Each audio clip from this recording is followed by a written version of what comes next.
Disse que a corrupção é a mãe dos males sociais. Perfeito, Né? a corrupção é a mãe de todos os males sociais, porque, como foi dito, apresentado ali na charge, os problemas sociais que nós temos é em razão de algum recurso público, né, que foi desviado e não foi utilizado para a finalidade devida. Precisamos ter essa dimensão que os danos causados pela corrupção são muito grandes. Eu costumo sempre dizer que, enquanto no homicídio, por exemplo, a pessoa com uma arma, ela pode tirar a vida de uma pessoa, através da corrupção, os gestores públicos, eles assassinam muito mais. Você traz uma fala, Vitor, que é bem interessante, né?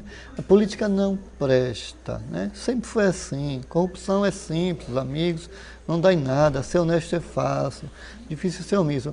E tantas outras, né, que a gente vê, né? Isso não vai mudar. E a maior arma do opressor é a mente do oprimido. Então, na verdade, a corrupção, né, ela ocorre através de um conjunto de engrenagens com um funcionamento que tem como finalidade que esse objetivo seja alcançado.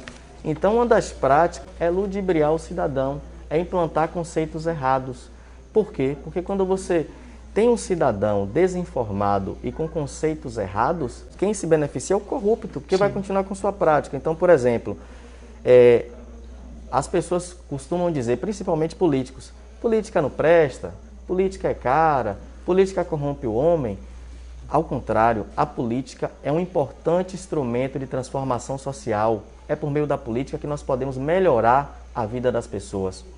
E observe que a maioria das pessoas que trazem esse discurso de que não presta, de que a pessoa não deve entrar, de que é cara, são pessoas que estão na política há muito tempo e não pretendem sair. Né? Então isso é um conceito errado que é colocado para o cidadão. E Wanderson, né, doutor Wanderson, e essa dificuldade, né? Porque esse recurso vai voltar, né, Vitor? Denunciando, né? Vai voltar, que é essa... Tem toda uma dificuldade que esse recurso retorne. É isso. Por isso a gente vai precisar prevenir e combater essa corrupção, para que essa corrupção não aconteça. Porque a dificuldade é muito grande de resgatar, mas é possível. E quando a gente vai para o conceito de corrupção e essa falsa ideia de que o cidadão, o ser humano, ele é corrupto, a gente precisa derrubar essa ideia. Porque nenhum cidadão ele nasce corrupto. A corrupção é um hábito, um péssimo hábito que foi criado e que está se sustentando, e a gente precisa tirar esse foco da corrupção. A gente precisa combater essa corrupção para que boas práticas também de gestão pública sejam repetidas. Boas práticas de administração pública, elas podem ser utilizadas em diversos cenários. E por isso a gente percebe que a corrupção ela vai perdendo a sua sustentação quando o cidadão ele é informado de como combater a corrupção. E quanto mais armas e instrumentos ele utilizar de combate à corrupção, mais a sociedade vai ter uma administração pública transparente, efetiva e não corrupta. Quando a gente fala do dinheiro público retornar para a administração pública, nós temos diversos exemplos de bens indisponíveis de gestores públicos que passaram por municípios, pelo Estado. Quando a gente observa que existem grandes operações, como a exemplo a Operação Lava Jato, de que é possível sim o dinheiro que foi desviado através da corrupção, ele retornar ao erário público e ter um gestor consciente, sensível da necessidade de aplicar, bem aplicar o dinheiro público e chegar a quem de fato é o alvo da administração pública, que é o cidadão. Se sempre foi assim, a partir de agora não deve ser mais, né? Porque ninguém faz uma campanha dizendo, olha, vote em mim, porque eu vou me corromper, eu já sou corrupto, vou desviar dinheiro público, vou colocar pessoas sem capacidade técnica, não vou prestar um serviço de qualidade. É o contrário, né? A pessoa faz um discurso bonito, então ele tem que honrar com aquele compromisso. E o cidadão não deve achar que isso é normal, né? Não é normal. O normal é a gente ter um serviço público de qualidade. E por isso precisamos de pessoas boas, pessoas com capacidade, com honestidade, que prezem pela moral e que possam até serem candidatas para ocupar cargos públicos. Vitor, conclua. Vitor. Amarildo, é fácil ser honesto. Difícil é não ser omisso. Porque é muito comum as pessoas dizerem assim, não, eu sou contra a corrupção. Tudo bem, todo mundo é contra a corrupção, mas o que é que você tem feito para combater a corrupção? Às vezes, até o corrupto diz que é contra a corrupção. Quando ocorreu o impeachment da presidente Dilma, antes houveram várias mobilizações sociais e muitos parlamentares estavam presentes com camisa, né? Eu sou contra a corrupção, fazendo discursos, gravando vídeos, sou contra a corrupção. E, por exemplo, um ano depois, vários parlamentares desses foram presos na Operação Lava Jato. Quer dizer, então até os corruptos eram contra a corrupção. Então o que precisamos não é só ter pessoas que sejam contra a corrupção, mas que combatam de alguma forma a corrupção. O comentário do ouvinte, das pessoas boas na política, ou que não precisa ser bom para estar na política, é mais uma ideia que a gente precisa derrubar, de que os bons não devem ir para a política. Aquele falso conceito de que na política são todos ruins, principalmente na política partidária, na política de governo, tem uma falsa compreensão de que a política é suja e que as pessoas de boa índole não devem participar da política porque irão se corromper. Essa é a ideia dos próprios corruptos, porque eles já estão nadando na corrupção e não querem que ninguém mais impeçam que eles continuem fazendo corrupção.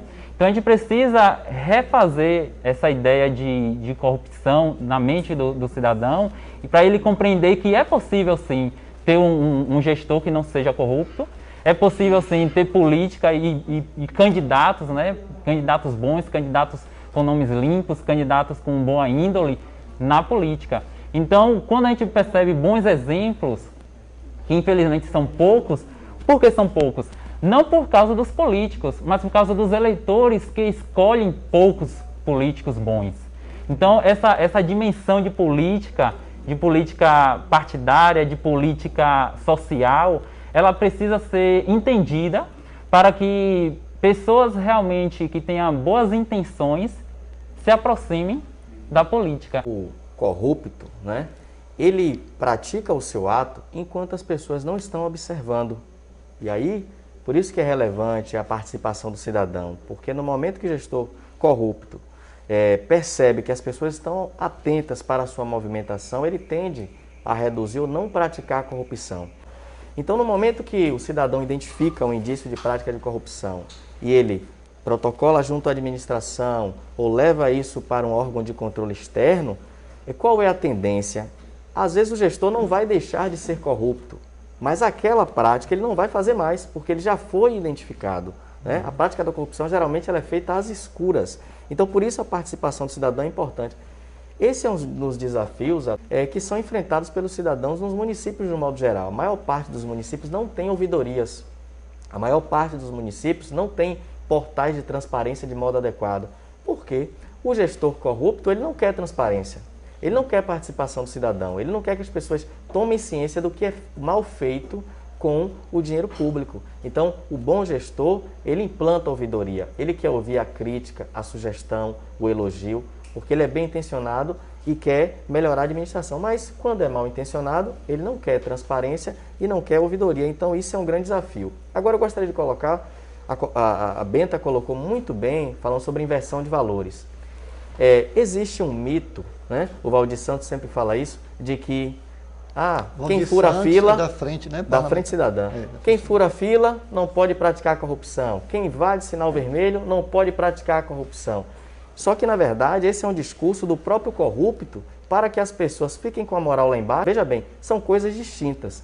Por exemplo, nós aqui somos sujeitos a falhas, somos seres humanos. Nós somos capazes de falar mal de alguém, porque nós somos imperfeitos. Sim. Mas será que a gente já tem a mesma disposição de pegar uma arma e cometer um homicídio?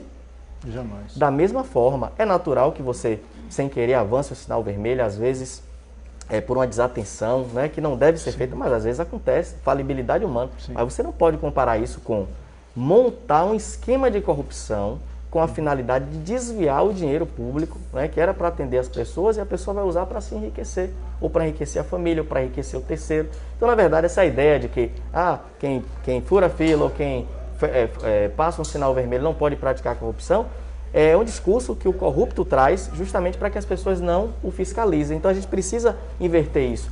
Quem fura a fila, ou quem invade o sinal vermelho, ou quem comete qualquer outra falha, ele pode sim combater a corrupção, porque são coisas diferentes. Cada um vai responder pelos seus atos. Parece que o próprio gestor, de modo geral, ele acaba repetindo isso. Então parece que os próprios gestores, né, eles acabam testando se essa população, se essa sociedade está ativa, se a sociedade está atenta. Se alguém não diz nada, eu vou continuando, né?